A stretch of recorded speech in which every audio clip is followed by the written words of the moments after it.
Hey everyone, tonight we're drifting once again into the world of ancient Greece. But tonight's journey takes a slightly darker turn, because the stories you'll hear are not just tales of heroism or wisdom.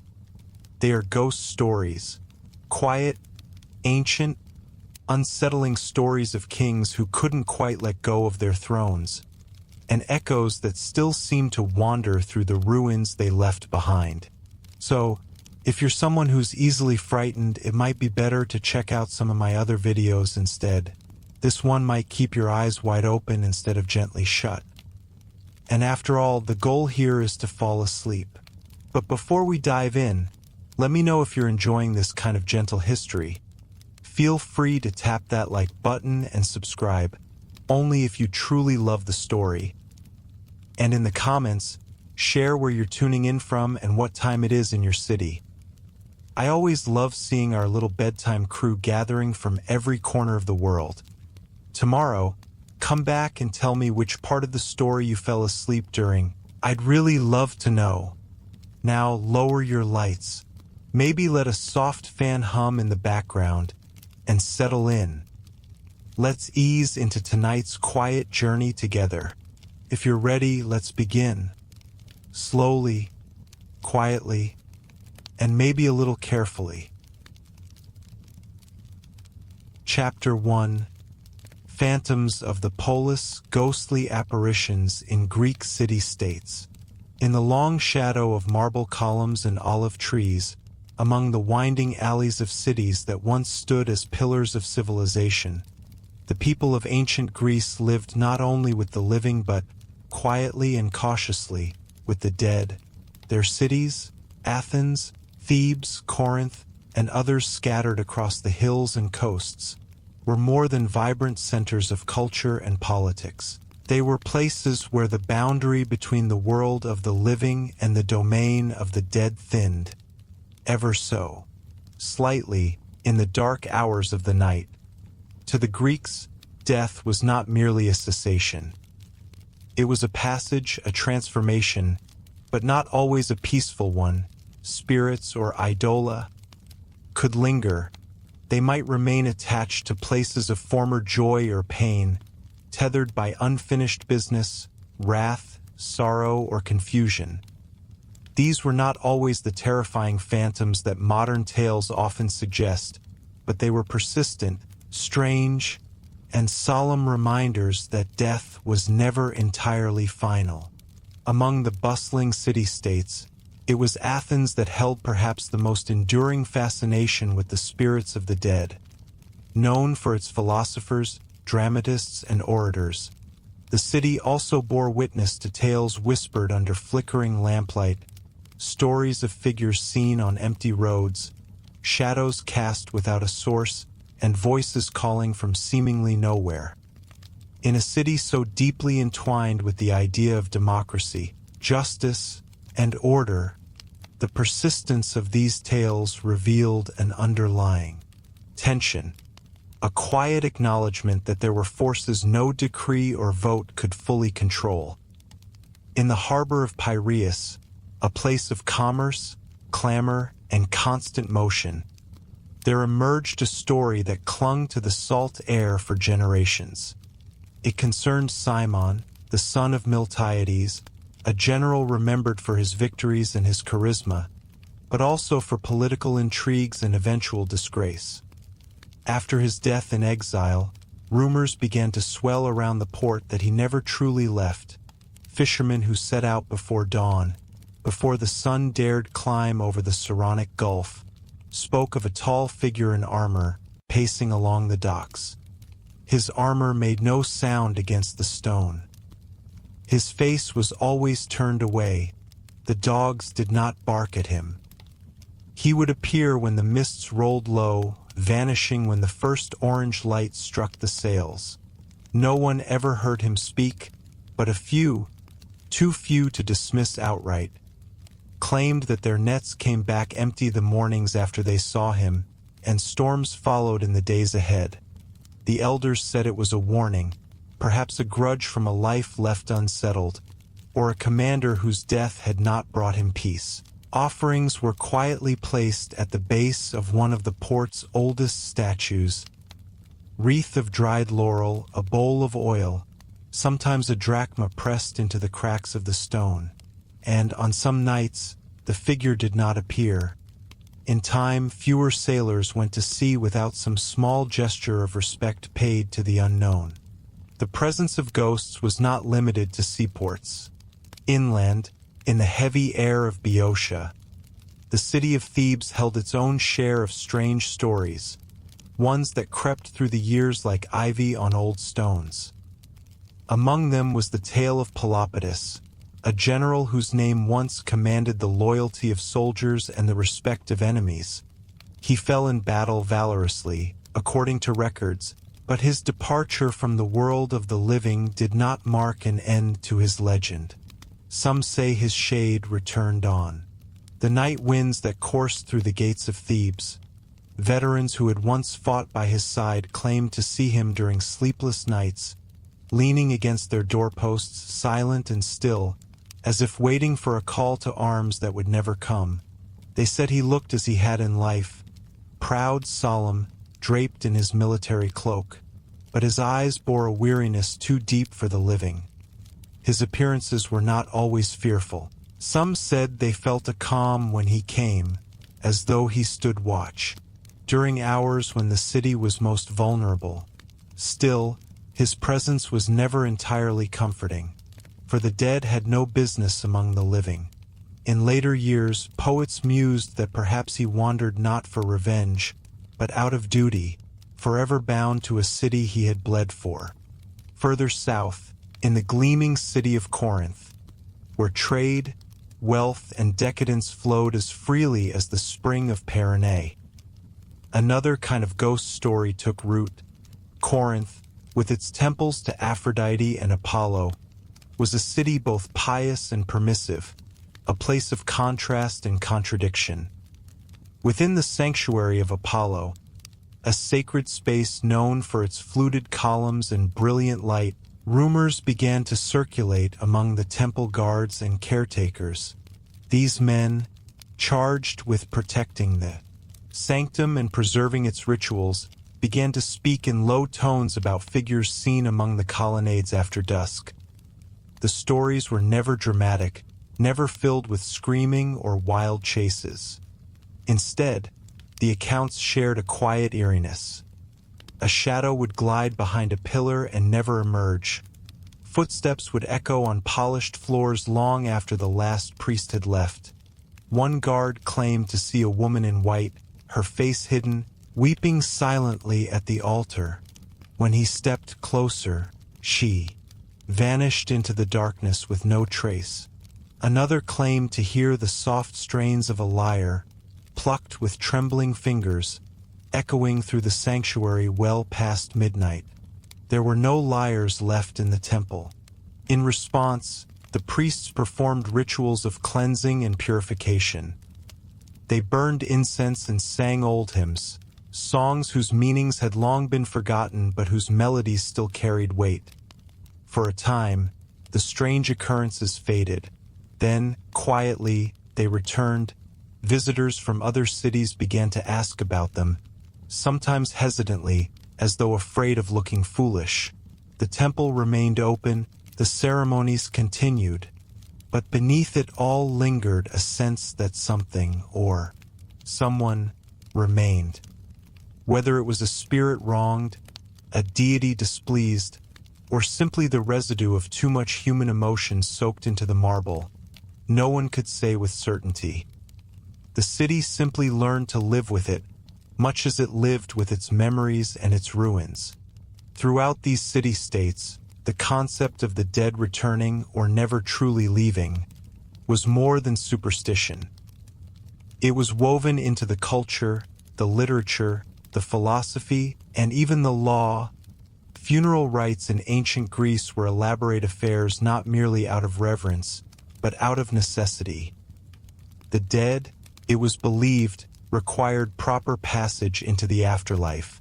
Without libations, without burial, without coin for the ferryman Sharon, a soul might linger on the banks of the Styx or Worse, return to the living world with grievances. Women would prepare the body with care, washing and anointing it, wrapping it in cloth, and laying it out for mourning.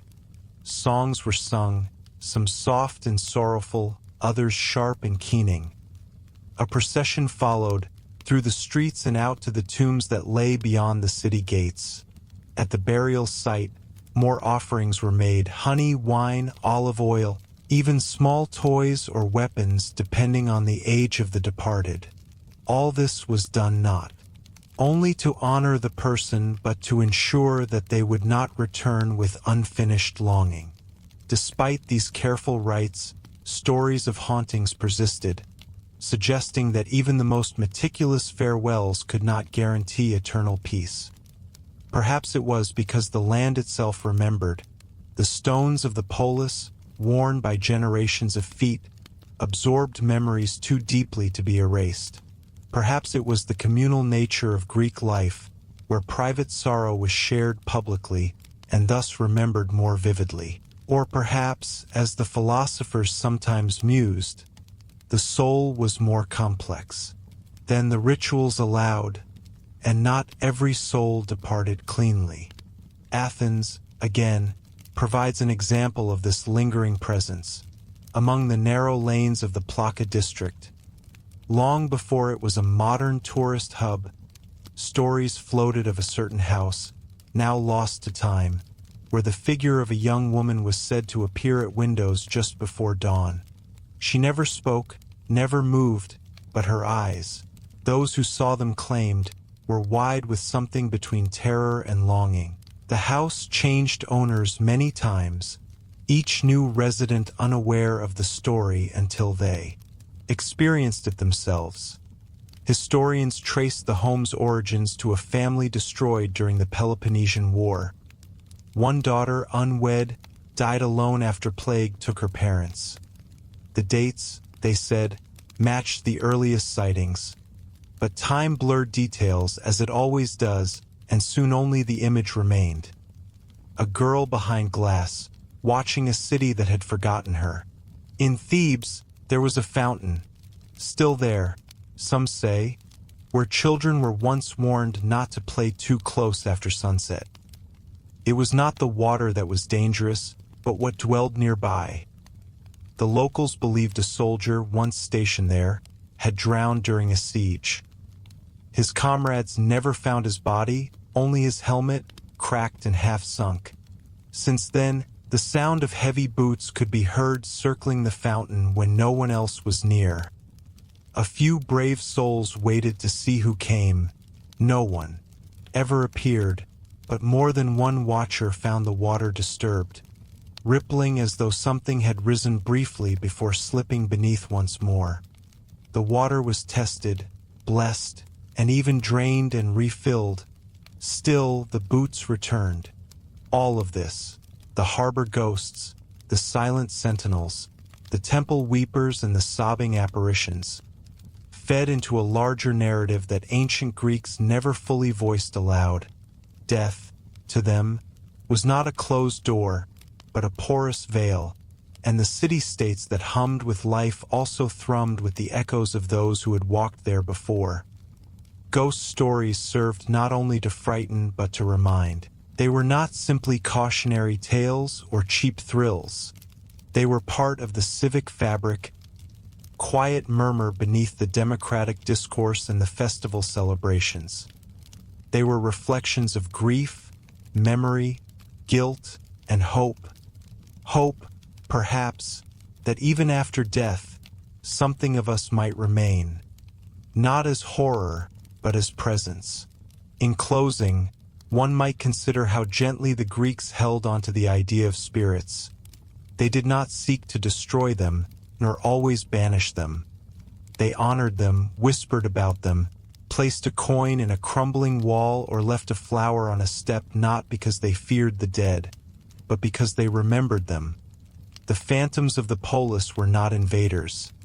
They were echoes, and as the city sounds dimmed, and the fires burned low, and sleep came softly to those still awake, perhaps the last. thing they heard was the quiet rustle of a toga in the wind, or the fading note of a lyre played by a hand long gone. It was not frightening. It was simply old, like the stones beneath their feet, like the stories passed on from mouth to mouth, and like sleep itself, inevitable, slow, and very, very quiet. Chapter 2: Mourning and Malevolence, Vengeful Spirits Born of Betrayal.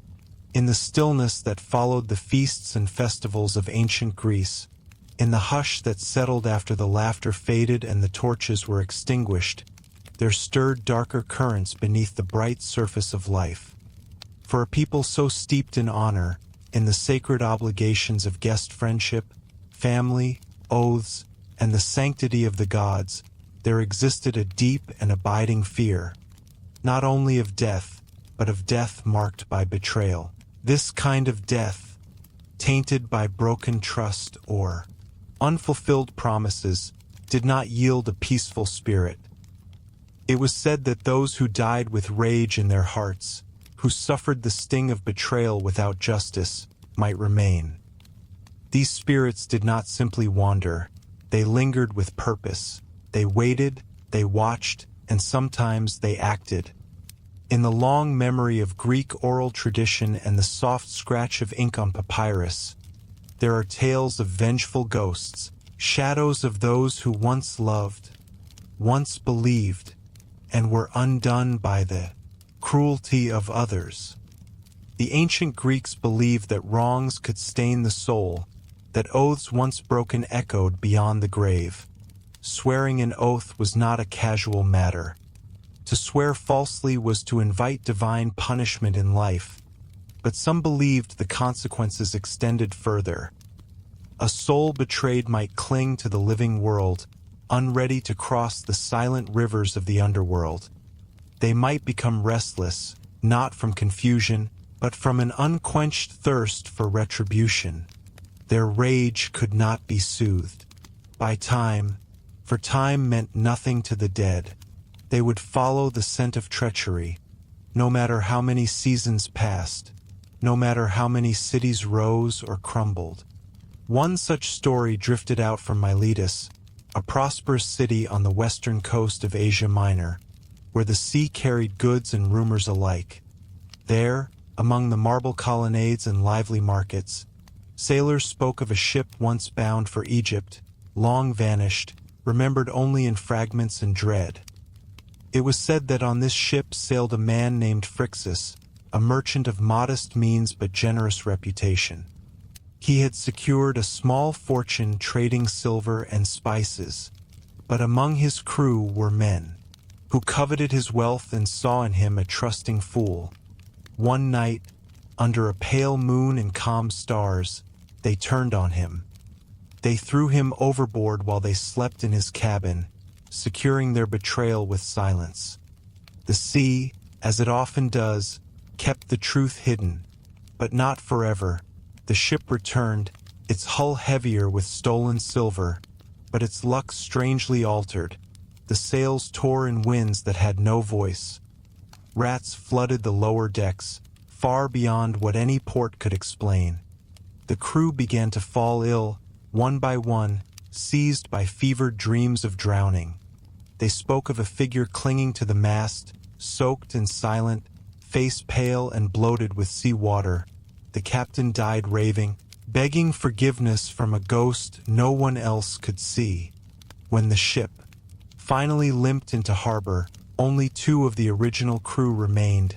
They fled Miletus, but the story followed them. In time, Phrixus's tale became a cautionary whisper. Sailors avoided the silver trade for years. Children were warned not to lie. And in the quiet tidipools near the harbor, some said a pale hand could be seen reaching out when the moon was full. Far from the coast, in the heart of the mainland, there lived another tale. A darker, more disturbing one, shrouded in myth and sorrow. It told of Mira, a name few dared speak aloud. Hers was a tale of love twisted into taboo, of desire so unnatural it shattered every custom and left behind only tragedy. Whether the gods cursed her, or whether it was man's own cruelty that forged her fate, is debated. But what lingers is not the details of her life, but what followed her death. Mira, cast out, shunned by her kin and hunted by her own father's wrath, fled into the wilderness. She gave birth alone and died in agony beneath a cypress tree. The forest grew thick around the spot, and birds avoided its branches. Years later, shepherds passing through the area began to speak of a strange presence.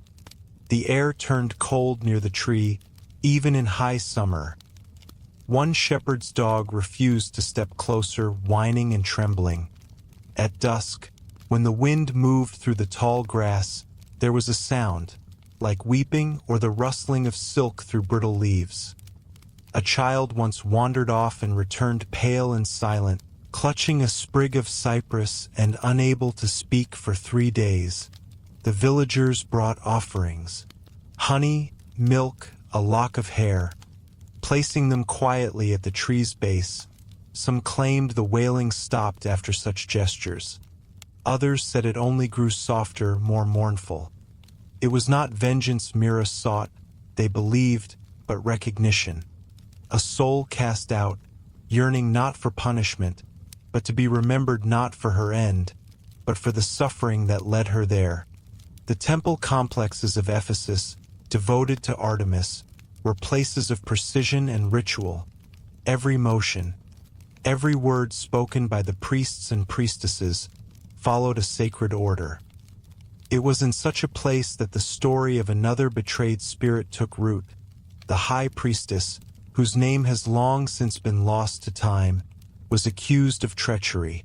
Whether her crime was real or fabricated, no one knows. What is recorded is that she was taken, bound, and executed within the temple walls, a rare and violent act in a place meant for purity. Her body was buried not with honor, but hidden beneath a stone altar. For weeks after her death, the temple fell into unease. Lamps would not stay lit. Incense refused to burn. A low humming filled the chambers at night. Novices awoke with scratches on their arms, marks that faded by morning. A visiting dignitary claimed to hear a woman sobbing behind the columns, though no one stood there.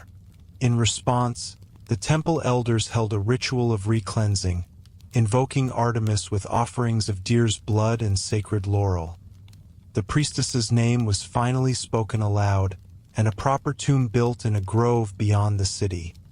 The disturbances diminished, but even now, some say that in the echo of the temple's great halls, a soft breath of wind can be heard that does not match the breeze outside. She had not sought vengeance, perhaps, but the right to be named again, to be restored in memory if not in life. The Greeks understood this. Even in disgrace, a soul deserved its rights. To deny them was to risk unrest not only in the spirit, but in the world it once knew. Across the scattered cities and their stories, one sees a pattern emerge. Not of horror for horror's sake, but of grief turned sour, love betrayed, honor stained. These were not aimless ghosts, but deeply specific ones. They returned not out of confusion, but because they had been wronged, and the wrong had not been righted. This belief was not merely superstition. It formed part of the legal and religious fabric of the time. In Athens, for instance, it was not uncommon for murder trials to include rituals for appeasing the spirit of the slain. The Erinyes or Furies were believed to be the avengers of blood wrongs, relentless and terrifying. But beneath the mythology was a simple truth the Greeks held close. Justice did not end with the grave. If the living failed in their duty to the dead might rise to claim it. There are fragments of plays, half-lost poems, and stray passages in dusty texts that hint at other such spirits. Women drowned by jealous lovers, soldiers left unburied by cowardly comrades, slaves betrayed by promises of freedom. One speaks of a farmer near Delphi who dreamed for 7 nights of a woman in a green shawl, asking him to dig beneath his field. On the 8th day he did. There he found bones arranged with care, alongside a faded brooch and a scrap of linen. He reported it to the elders, who arranged a funeral. After that, his crops flourished. He never saw the woman again. Another tale speaks of a nobleman in Thessaly haunted by his twin brother. Killed in a duel, the nobleman started over a lie. He confessed on his deathbed, trembling and weeping, not from guilt alone, but from the weight of years spent with footsteps following him in empty halls. Even in the quiet corners of the countryside, far from the temples and courts, these stories settled like dust. Farmers left bowls of milk at crossroads. Mothers told their daughters to speak kindly of the dead. Shepherds turned a circle 3 times before stepping into old ruins. These were not acts of terror, but of weary respect. The dead, especially those betrayed, had eyes everywhere. As the world around them changed, cities conquered, gods forgotten, languages reshaped, the stories remained. They drifted in the quiet spaces between myths and memories, in the silences that followed a lie too painful to voice aloud. And so, each whisper, each flicker of a lamp, each dream left unfinished in the middle of the night, might carry the echo of one of these souls, too burdened to rest, too wrong to let go. In the dim light of the present, these stories seem distant, worn down by centuries of retelling. But their core remains intact. They are not mere ghost stories. They are stories of people. People whose lives ended not with peace, but with a wound that words and time could not heal. And in these tales, told in low voices as the hearth fades to embers, there is an invitation. Not to fear the dead, but to listen to them. To remember that every betrayal, no matter how forgotten by the living, leaves a mark somewhere. And so, as night deepens and silence settles across the land once walked by philosophers and tyrants alike, the whispers of those still waiting slip in through the cracks. They do not scream, they do not wail, they simply remain quiet and patient, like the soft sound of wind through olive leaves, like footsteps on a marble floor long since abandoned. They ask only to be heard, and perhaps, in the stillness of sleep, you might hear them too. Chapter 3. Echoes in Stone. Curses etched by the dead. Among the ruins of ancient Greece, scattered across windswept hills and sun-bleached coasts, lie fragments of buildings and temples, altars and graves, but also something less visible and far more unnerving: words, etched into lead sheets, scratched hurriedly into pottery shards, carved quietly into the base of statues or hidden beneath burial slabs. These words do not tell of victories or praise the gods. They do not offer tributes or mark the triumphs of athletes. They speak instead of bitterness, of desperation, and of vengeance. They are curses left behind by the living or perhaps by the dead themselves. These small, seemingly insignificant pieces of text, many barely longer than a few lines, hold within them an eerie resonance, as if the voices behind them never quite faded. In these curses, known to the Greeks as katadesmoi, one finds a shadowed world, a silent theater of grief, betrayal, obsession, and malice. And sometimes, though rarely admitted aloud, there is the suggestion that something responded. The Greeks believed in a deeply interconnected universe, where the deeds of the living could echo into the realm of the dead, and where the dead, if provoked or petitioned properly, could interfere in the world of the living. A cursed tablet, then, was not merely a spiteful note. It was a request or a demand for supernatural intervention. Typically written on thin sheets of lead, these tablets were folded, pierced with nails, and buried in graves, wells, or other liminal spaces believed to connect to the underworld. The names of victims were often written with careful precision, accompanied by invocations to chthonic deities such as Hades, Persephone, or Hermes Thonius, or even to the unnamed, restless dead who might be persuaded to act as agents of the curse. Sometimes these curses targeted enemies in court cases or business disputes. Others focused on rivals in love, and a few, more disturbing still, hinted at a deeper intent, to awaken something that would not sleep until vengeance was fulfilled. One such curse, discovered in a grave near Athens, was directed against a woman named Diodora. The tablet, though corroded, bore a chilling message. The writer, likely another woman, called upon spirits of the underworld to bind Diodora's tongue, bind her limbs, bind her dreams. It continued, asking that Diodora find no peace in day or night until she suffered as I have suffered. Nothing is known of Diodora, nor of the person who cursed her, but something about the phrasing lingers. It was not the language of political rivalry or mere annoyance. It was deeply personal, raw in its pain. Scholars have speculated that the curse may have been written by a scorned lover or a betrayed friend. Others wonder whether the tablet was planted not by the living, but on behalf of a spirit already wronged, a ghost who needed another voice to cry out in the land of the living. These tablets were often hidden in places meant to remain undisturbed.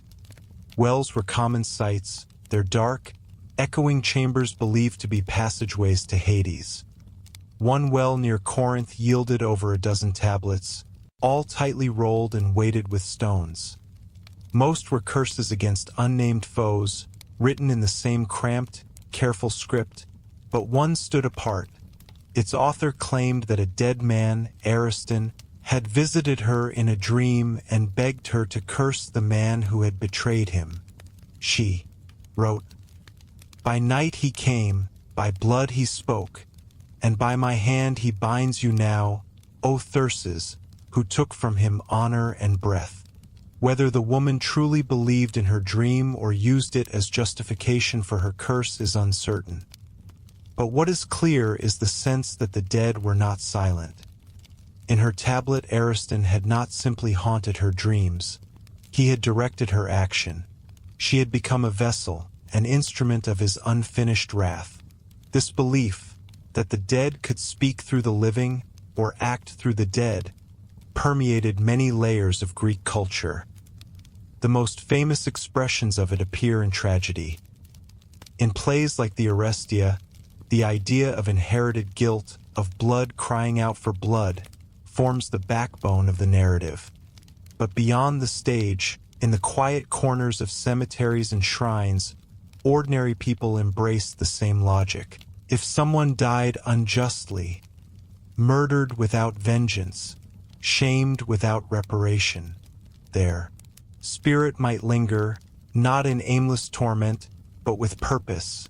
And if that purpose could not be fulfilled in life, then perhaps it could be aided by the hands of others. Inscriptions on cursed tablets often reveal not merely spite, but sympathy. The writers sometimes speak as if joining in the dead's suffering, aligning themselves with the deceased in a kind of morbid alliance. "Let his bones never rest," one curse reads, "until I have justice and she is broken as I was broken." Such language creates an odd intimacy between the living and the dead. The boundaries blur. Who truly wrote the curse? The hand that held the stylus, or the shade who whispered in the night? In a grave near Thebes, a collection of pottery shards was discovered, each bearing fragments of a longer text. When assembled, the curse reads as if spoken by a man long dead. "You left me for wolves," it begins, "and they did not take me, but I am still cold, and still watching. Your child will not thrive. Your crops will spoil. Your name will turn to ash. Whether this was a poetic flourish or something more literal is impossible to say. But the placement of the curse, beneath a stone bearing no name, within a grave that showed signs of disturbance, suggests that someone believed it. The curses did not always seek harm. Some were pleas. A woman named Lysis wrote a tablet not to hurt anyone, but to ask that her unborn child find peace. She had miscarried, and her tablet begged Persephone to guide the tiny soul safely to the other side. "Do not let it wander," she wrote. "Do not let it cry. Hold it in your lap, lady, and call it by my name." Even in this sorrowful plea, there is a sense of haunting, not of fear, but of persistence. The love of the living for the dead did not end with death, nor did the fear that without intervention, the soul might become restless. That same fear inspired others to write curses against the ones they believed responsible. A later tablet, possibly by the same woman, cursed the midwife who failed to save her. "May your hands tremble forever," it read. "May every child slip from you as mine, slipped from me." There is something achingly human in these curses. They are crude, certainly, and born of superstition. But they are also deeply personal records of grief, frustration, longing, and the desire to be heard. They are messages left in the margins of the ancient world, never meant for public consumption, often never read again. And yet, when unearthed centuries later, they still carry a strange power. Perhaps it is the rawness of their language, or the sincerity of their pain, or perhaps it is something else, something older, something quieter, something still listening. The Athenians were particularly known for their obsession with legal disputes, and many cursed tablets from Athens target opponents in court. These judicial curses are meticulous, naming the person, the case, even the judge or jury in some cases.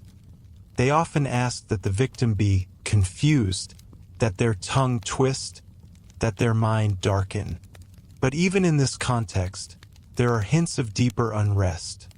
One tablet, buried with a young woman who died under unclear circumstances, includes a list of names, all men, all apparently involved in the same legal circle.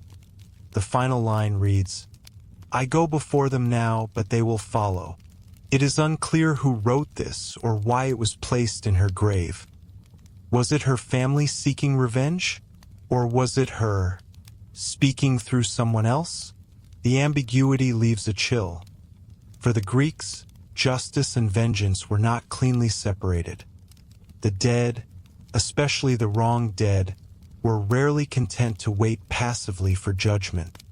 Another deeply unsettling practice was the use of binding dolls, small figures made of wax or clay, often pierced with pins and buried alongside cursed tablets.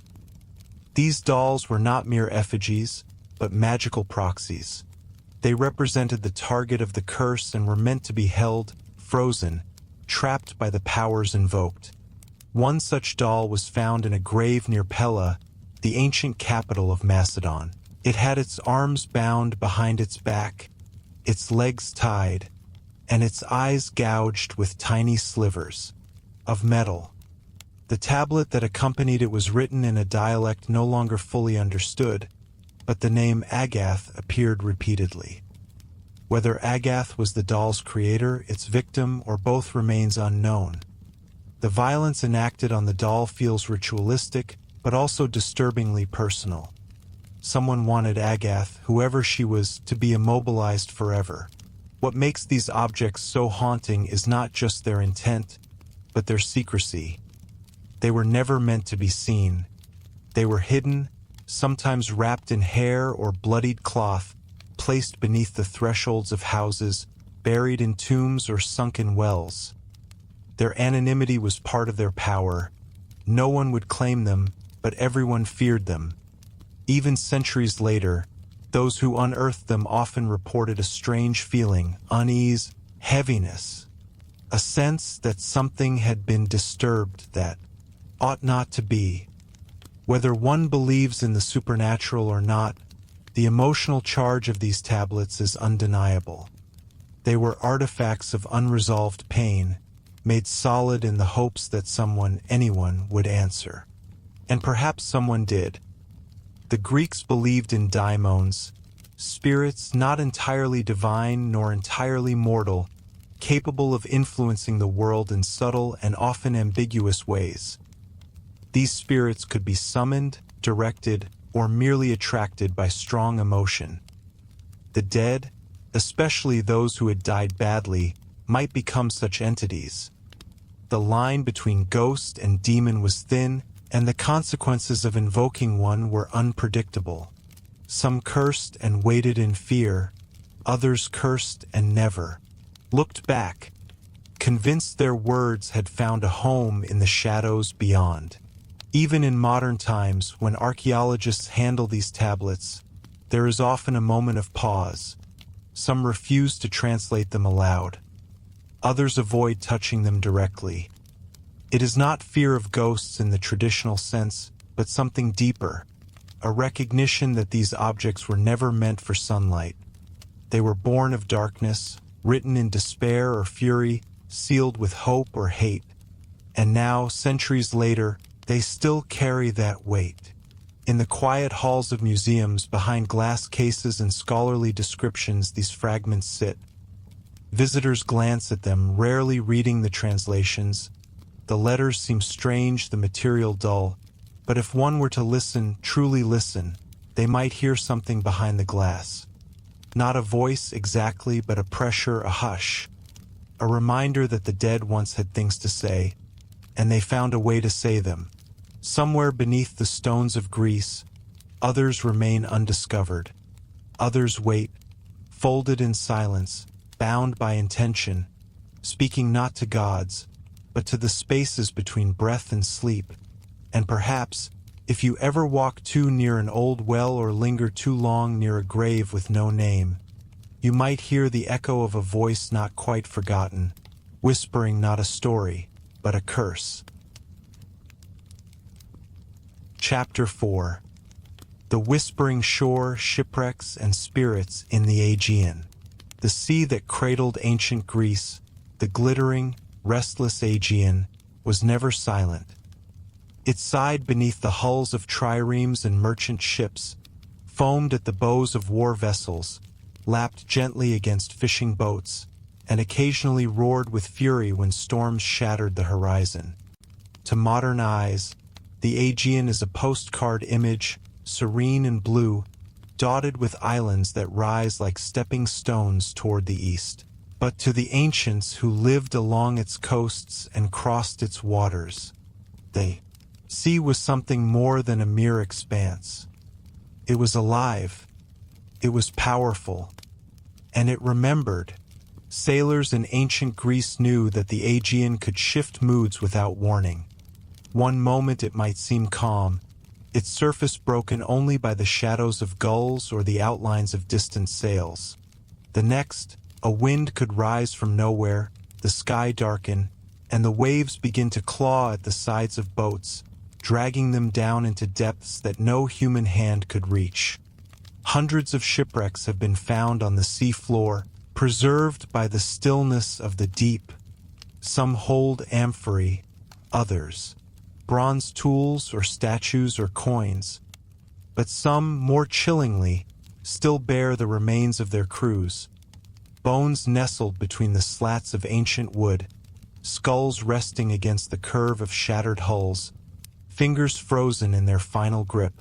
These are not mere archaeological remnants. To the Greeks, they were warnings. Mariners believed that the souls of those who perished at sea did not pass easily into the underworld. Unlike those who died on land, whose bodies could be buried with rites and offerings, drowned sailors were often lost to the depths.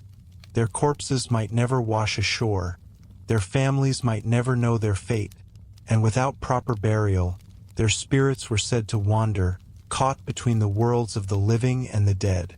They became something else. Not entirely human, not entirely divine. They were spoken of in hushed tones as Nereides, or sometimes simply as the drowned. Their presence was marked not by sight, but by sensation. A sudden chill when no wind blew, a whisper that rose above the crash of waves, the inexplicable sense that one was not alone, even on an empty deck. Many coastal towns had stories. In one fishing village on the southern coast of Euboea, it was said that a man named Timon had returned from a voyage long after his ship had been presumed lost. He walked into the village at dusk, drenched but unharmed, his skin pale and eyes distant. He said little, only that he had survived, that he had drifted for days. But something about him unsettled the people who knew him. His voice was wrong. Too soft, too flat. He never blinked. At night he wandered the shoreline, whispering to the sea. Then, one morning, he was gone. His footprints led to the edge of a cliff, but there were no signs of a fall, no body at the base. Only a trail of wet seaweed, winding inland from the shore, remained behind. The villagers avoided the beach for months afterward. Some believed that whatever had come back wearing Timon's face was not truly him. The idea of sea spirits, especially those of drowned sailors, was deeply embedded in Greek thought. Homer's epics, though grand and filled with gods and heroes, also hint at this fear. When Odysseus is shipwrecked and nearly drowns, he pleads not only to the gods, but to the sea itself. He knows that the water does not forget. He knows that others have died there and that their stories linger. The sirens, whose haunting song tempts sailors to their deaths, may have originally been spirits of drowned women, lost brides, perhaps, or priestesses caught in storms, whose longing gave rise to the melodies that drove men mad. The sea, in this telling, is not empty. It sings with memory. Along the coastlines, small shrines once dotted the rocks, dedicated not to Olympian gods, but to unknown beings. A carved figure, barely recognizable, might stand watch over a cove where a ship had once wrecked. Offerings of wine or oil were left in clay cups, their contents poured onto the stones with murmured words. These rituals were not part of the formal religion of temples and processions. They were older, more primal. They were acts of fear and appeasement. Travelers would often stop at such places before setting sail, especially in late autumn when the weather grew uncertain.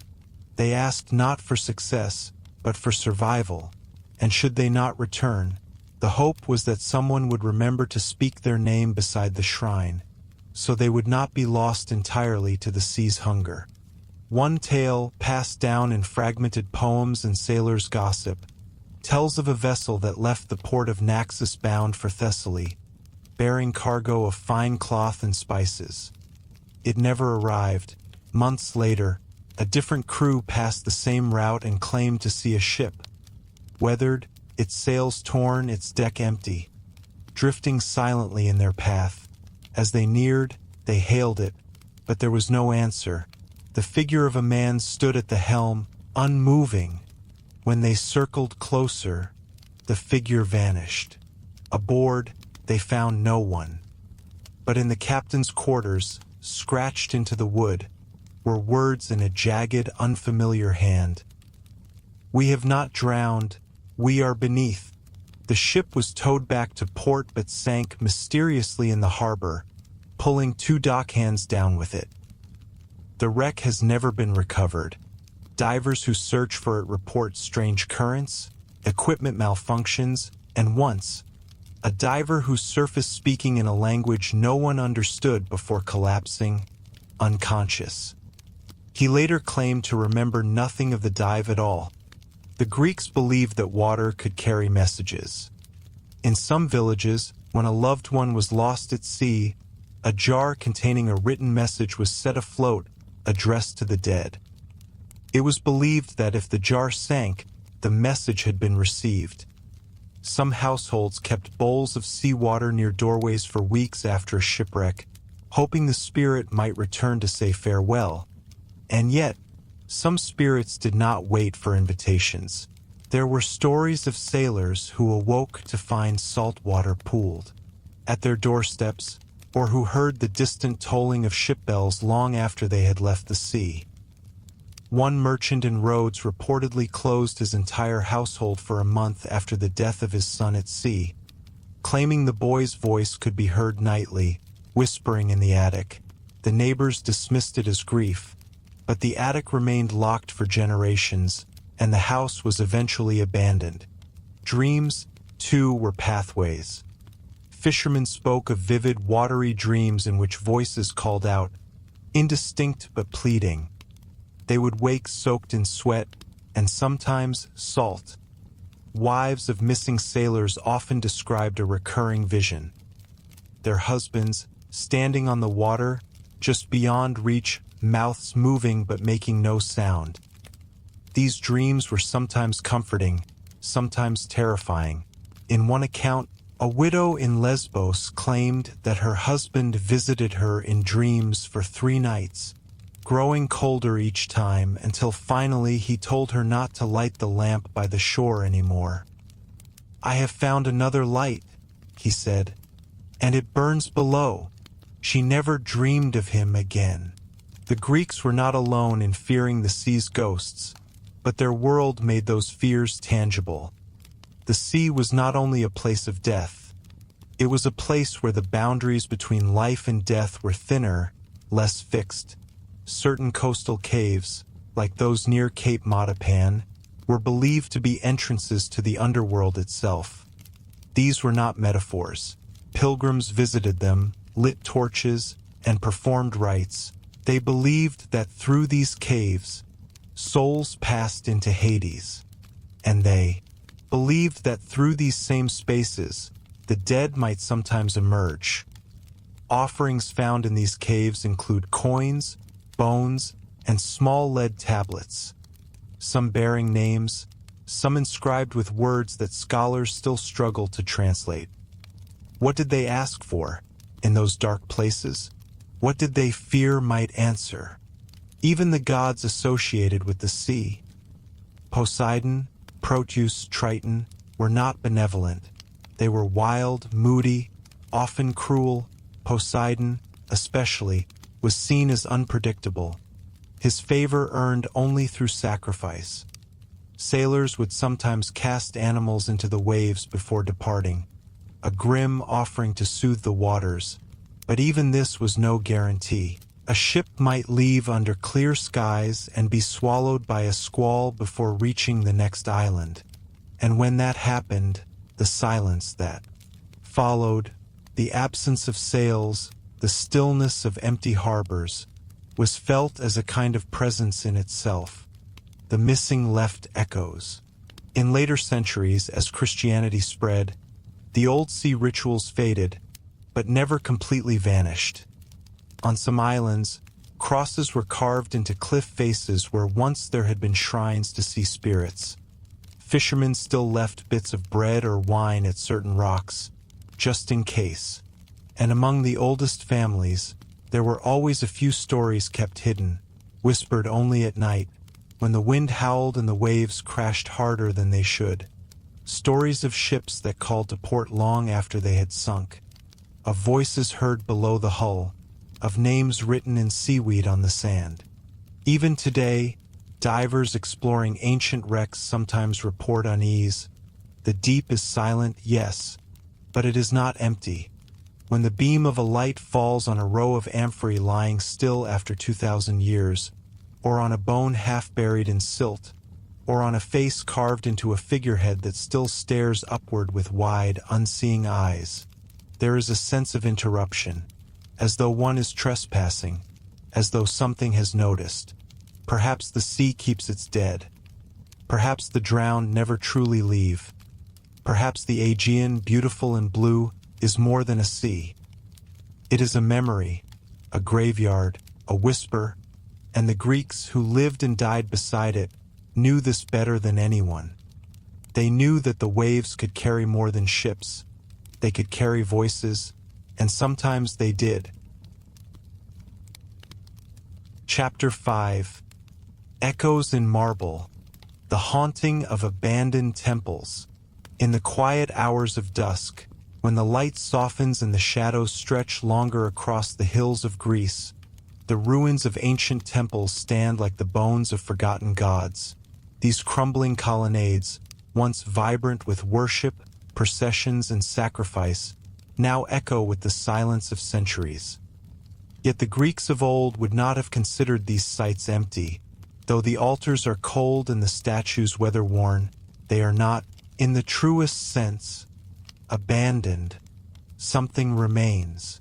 Something that lingers not in the stones themselves, but in the air around them.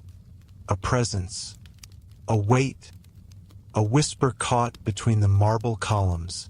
To understand this lingering sense, one must consider how deeply the ancient Greeks believed their temples were inhabited, not merely visited, but literally occupied by the divine. Temples were not churches in the modern sense. They were homes. The statue of a god or goddess within was not symbolic. It was the deity's anchor in the mortal world. Offerings of food, wine, incense, and gold were made not to images, but to beings who were present in real, tangible ways. The act of stepping into. A temple meant stepping into sacred space, a liminal zone where the boundaries between human and divine blurred. And where such boundaries existed, the possibility for hauntings of a kind was always near. But the gods were not alone in these sacred places. Worshippers who came in grief or in desperation often left something behind. Not only physical offerings, but emotional imprints. A mother begging for her child's health.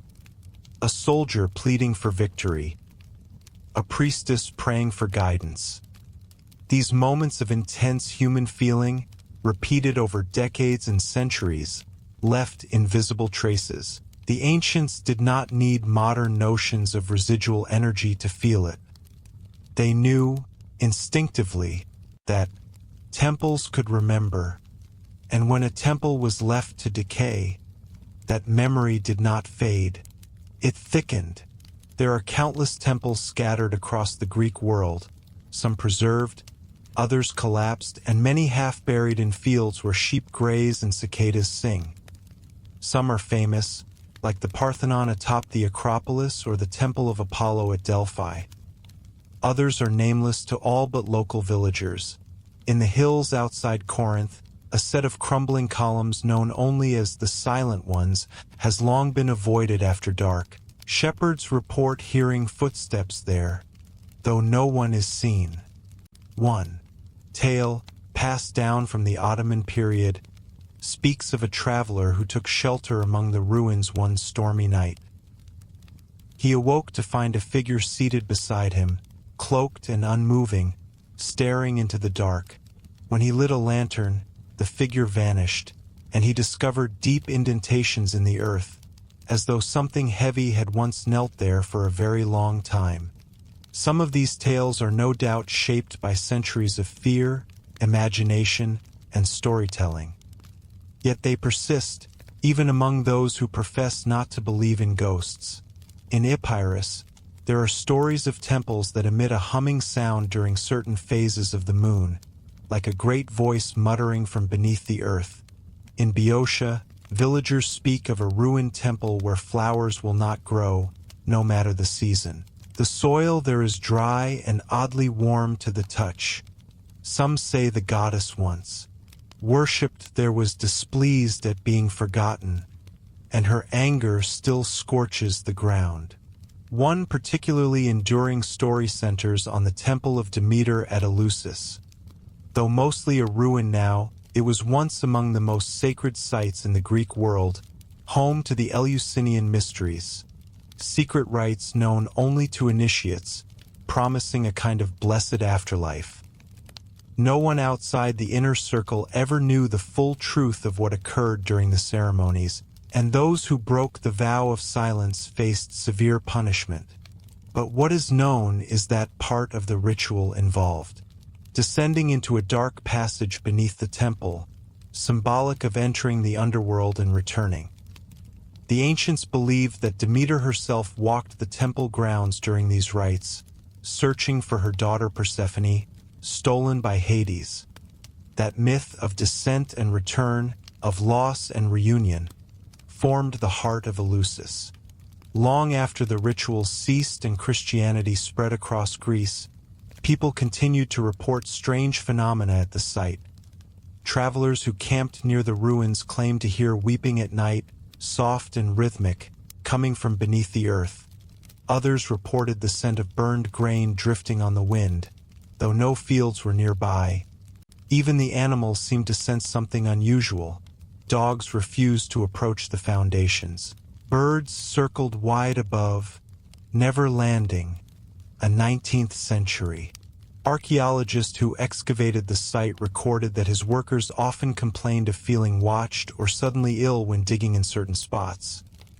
He dismissed it at first, but eventually admitted in his private letters that he himself experienced odd dreams during the weeks of excavation. In one, a woman with veiled eyes offered him a bowl of black liquid and told him to drink or be forgotten. He woke with the taste of ash in his mouth and a deep unease he could not explain. Such stories are not confined to one temple or one era. The sense that the divine or something adjacent to the divine still lingers in these spaces is a recurring theme in Greek ghost lore. But what makes these tales particularly haunting is the uncertainty of what exactly remains. Are these ghosts of priests and priestesses who once served the gods, continuing their rituals in eternity? Are they the deities themselves, diminished and embittered by neglect? Or are they something else altogether, entities shaped by centuries of belief, given form by generations of fear and longing? One theory, often whispered among scholars who study the old religions, is that certain gods never left but merely shifted form, that what we now call hauntings were once considered manifestations. A sudden cold wind within a temple could be the breath of Apollo, a flickering light at dusk, the watchful eye of Athena. The eerie cries in a grove once sacred to Dionysus might not be ghosts, but traces of ecstatic rites, echoing into the present from a time when the forest pulsed with drums and dancing feet. In this view, the past is not dead. It is sleeping, and sometimes it stirs. There is a ruined temple in Naxos, long forgotten by maps and hidden by olive trees, where locals say one should never speak a name aloud. The reason, they say, is because the temple remembers. If you call someone's name within the stones, it may echo back to you, not in your own voice, but in another, an older voice. A voice that should not know the name but does. A voice that asks questions. Who is she? Where is he? When are they coming back? Those who hear it report the strange sensation of being studied, not merely observed, but deeply, intimately known. One man, a hiker who wandered into the temple without meaning to, claims he felt a presence so overwhelming he dropped to his knees and wept without knowing why. He left that place changed, unable to describe what had moved him, but certain that he had not been alone. Other temples are less dramatic but no less eerie. The Temple of Artemis at Broron, where young girls once served the goddess in rites of passage, is said to be haunted by laughter. Not mocking or sinister, but the clear, high laughter of children at play. It is most often heard in early spring, when the flowers begin to bloom and the breeze carries the scent of the sea. Travelers who pause there sometimes feel joy for no reason, followed by an overwhelming melancholy. A writer who visited in the early 20th century wrote in his journal that he felt he had stepped into a memory that was not his own. A memory of sunlight and youth and games, all long lost. He did not return. In some places, the haunting is not sound or vision, but sensation. A particular weight in the air, a pressure on the chest, a feeling of being watched by something vast and ancient and just out of reach. The ancients believed in daimons, spirits or lesser deities that inhabited specific places. A temple might have once housed not only the main god but a host of these minor beings, each tied to a pillar, a tree, a patch of grass. When temples were abandoned, these spirits were left behind, unable or unwilling to move on. Some may have faded, others may have grown bitter. It is said in certain mountain villages that if you remove a stone from a ruined temple and take it home, misfortune will follow, illness, loss, strange dreams. Return the stone, and the affliction ceases. The spirit, they say, wants only to be left alone. Time moves slowly in these places. Visitors report that minutes stretch strangely, watches stop, phones die. A walk that should take 10 minutes seems to take much longer or much shorter depending on the direction. This temporal slippage is rarely spoken of in formal studies, but among guides and locals it is accepted. The past is thick here, they say. The gods or the memories of gods bend time around themselves. You step into a ruined temple not just across a threshold of stone, but across a boundary of ages. And yet, for all the fear these stories carry, there is also a kind of reverence. These are not malicious ghosts, not in the traditional sense. They are mournful, watchful, enduring. They are fragments of a world where the divine and the human touched hands and shared space. A world that has crumbled, but not entirely disappeared. When the wind moves through the columns and the dusk paints the stones in gold and gray, there is a sense that something sacred still breathes there. Fragile, faint, but real. Perhaps this is the final haunting of ancient Greece. Not a ghost that wails or a phantom that screams, but the quiet, persistent memory of belief itself. The temples were built for gods who demanded attention, who accepted sacrifice, who ruled over every aspect of life. Their followers are gone. Their priests are dust. Their rituals are forgotten, but the stones remain, and in them, the echo of worship lingers like incense in the cold air. Waiting, watching, whispering. Chapter 6. The Specters of Forgotten Kings, Ghostly Monarchs and the Lost Thrones of Greece. In the long corridors of memory that stretch through Greek antiquity, kings once walked with the weight of the divine pressing heavily upon their shoulders. Unlike the later philosophers or the democratic leaders of Athens, these kings reigned in times when myth and reality bled into one another without distinction. They were more than men, but not quite gods. They were chosen not only by birth but, many believed, by fate itself, a cosmic thread spun by the moirai, the fates, and cut when destiny no longer required their presence. Yet for some, that thread was never fully severed. It tangled, frayed, and clung to the mortal world, binding the spirits of these long-dead rulers to the lands they once governed. Their names are etched in legend, but in the stillness of night, their echoes are said to linger in empty palaces, desolate hills, and the deep shadows of once glorious tombs. Long before the rise of classical Greece, there was Mycenae, a kingdom of warriors, towering fortresses, and a people obsessed with honor, vengeance, and legacy. The great Lion Gate still stands, weathered by time but defiant, as though guarding secrets too dangerous to be forgotten. It is here that many believe the ghost of Agamemnon still walks. As leader of the Greeks during the Trojan War, Agamemnon's name looms large in myth and literature. He was victorious in Troy, but his homecoming was stained by betrayal. His wife, Clytemnestra, enraged by the sacrifice of their daughter Iphigenia and seduced by another man, murdered Agamemnon upon his return. The halls of his palace ran red with his blood, and his legacy became entangled in the curse of the House of Atreus, a family line marked by patricide, matricide, and endless cycles of vengeance. Today, the ruins of Mycenae draw visitors from around the world, yet some leave unsettled, unable to shake the feeling of being watched. There are stories, mostly whispered, rarely written, of a tall figure in bronze armor seen near the remnants of the royal court. His helmet gleams though no sun touches it. His posture is stiff, regal, and always silent.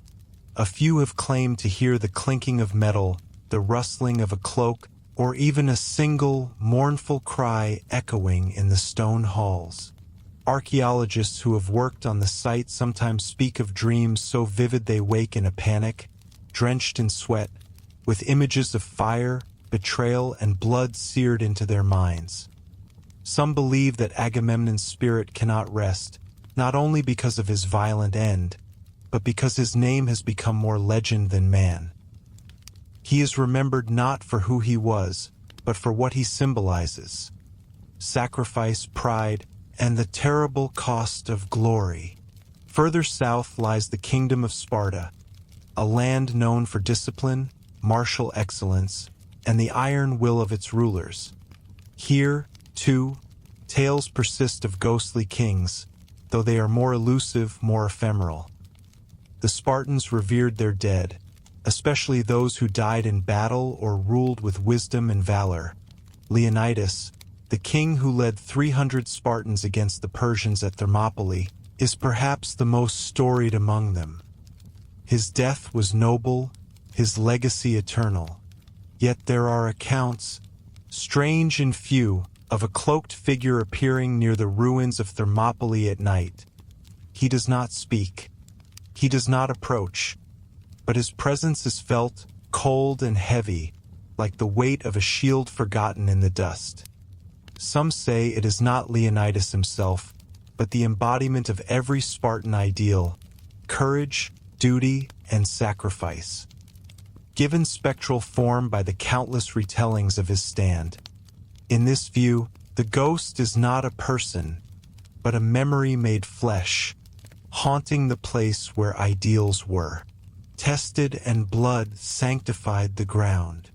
In the northeast, near the rugged slopes of Mount Pelion, stories are told of Jason, leader of the Argonauts and one-time king of Iolcus. Though his tale is most often recounted as an epic adventure, filled with magic, monsters, and the Golden Fleece, his later life was marred by tragedy. Betrayed by the sorceress Medea, whom he had once loved and abandoned, Jason died alone, crushed by the rotting remains of his own ship, the Argo. His end was not noble. It was quiet, humiliating, and steeped in loss. Yet the ruins of Iolcus, though modest, are often avoided at dusk by those who live nearby. They speak of a figure seated upon a broken stone, staring out toward the sea. He appears and disappears with the mist, and his face, if one dares to look, is lined with sorrow. The locals do not call him by name, as though acknowledging him might summon his grief. They simply say, "The king is weeping again." One of the most unnerving tales comes not from a battlefield or a palace, but from the island of Delos, the supposed birthplace of Apollo and Artemis. This island, once sacred and vibrant, is now mostly a museum of ruins, its sanctuaries and marketplaces eerily preserved yet lifeless. Among the fallen columns and worn statues, a curious legend persists. It tells of a king no one can name. He does not appear in any text or epic, and yet his presence is often felt by those who linger too long. Near the Temple of the Delians, he is described as tall, regal, but faceless, his features shifting like smoke, never settling. Some believe he was a ruler of the island before Apollo claimed it. Others think he is a construct of the island's collected history, a personification of all the forgotten monarchs who once walked these stones, now blended into one spirit, anonymous and alone. Visitors have reported feeling disoriented, overcome by a strange longing or sorrow, especially near the temple's foundation. A few have even fled in fear, convinced they were being followed, only to find no footprints but their own in the dust. Greece's many islands are home to tales like this, stories of kings whose tombs have been lost to time, whose legacies have faded from song and scroll. On the island of Naxos, there is an overgrown site believed to have once been a palace, though little remains. Locals speak of dreams in which a crown made of coral and gold rests upon a rock near the shore. Those who dream of it often awaken with a terrible thirst and a fear of the ocean. An old fisherman once claimed that he saw a man standing knee-deep in the surf one moonless night, holding something bright in his hand. The next morning, strange symbols were found carved into the rocks above the tide line. Symbols no one could translate. Some whispered that it was the drowned king, cursed to watch the sea that took his life and his kingdom. Not all haunted kings are mournful, some are wrathful. In northern Thessaly, in the shadow of Mount Olympus itself, there are murmurs of a ruler who dared to defy the gods. His name was Salmoneus, a mortal who believed himself equal to Zeus. He built a bronze bridge and drove his chariot across it, mimicking thunder and declaring himself divine. For his hubris, Zeus struck him down with a thunderbolt, reducing him and his city to ash. Yet even today, during certain storms, strange flashes of light have been seen in the ruins believed to be ancient Salmonia. Some say it is merely lightning. Others insist the flashes are too regular, too controlled, like signals. And those who watch too long report a voice, low and mocking, carried on the wind. It does not speak words, but it laughs. A deep, hollow sound that rattles the ribs and turns the sky a shade darker. In Epirus, land of oracles and shadowed forests, the ancient kings were buried with great ceremony, their tombs sealed with curses and blessings alike. Among these was a monarch whose name has been lost, buried beneath centuries of soil and silence. But the people of a nearby village believe his spirit rises once a year, on the winter solstice, to wander the forest paths. They call him the Hollow King. He wears a crown of twisted roots, and his eyes are said to glow like dying embers. He does not speak, but he listens, and those who see him are compelled to tell him their deepest regrets. The next day, they awaken feeling lighter, as though a burden has been taken from them. But not all are grateful. A few have gone mad, repeating their confessions endlessly, unable to forget what they have shared. The villagers warn travelers not to speak aloud in the forest during solstice, lest the king choose them for his next listener. The ruins of ancient Greece are more than stones and columns. They are thresholds. Each broken statue, each crumbled wall, each forgotten tomb is a crack in the veil between worlds. The kings who once ruled these lands did so in an age when the divine and the mortal were not separate realms, but parts of the same eternal tapestry. When these kings died, some in glory, others in shame, their souls did not fly upward or sink downward. They remained tangled in the threads of their unfinished legacies, their forgotten names, their echoing choices. They haunt not as specters with chains and groans, but as presences, intense, wordless, and vast. To walk among the ruins of Greece is to step into their silence. It is a silence that listens. It weighs the soul, measures the heart, and remembers what history forgets. In the quiet valleys, on the wind-blown cliffs, in the shaded groves and moss-covered stones, the ancient kings endure. Not as rulers of men, but as monarchs of memory, forever bound to the soil they once commanded. Their thrones may be shattered, their palaces dust, but their stories refuse to end.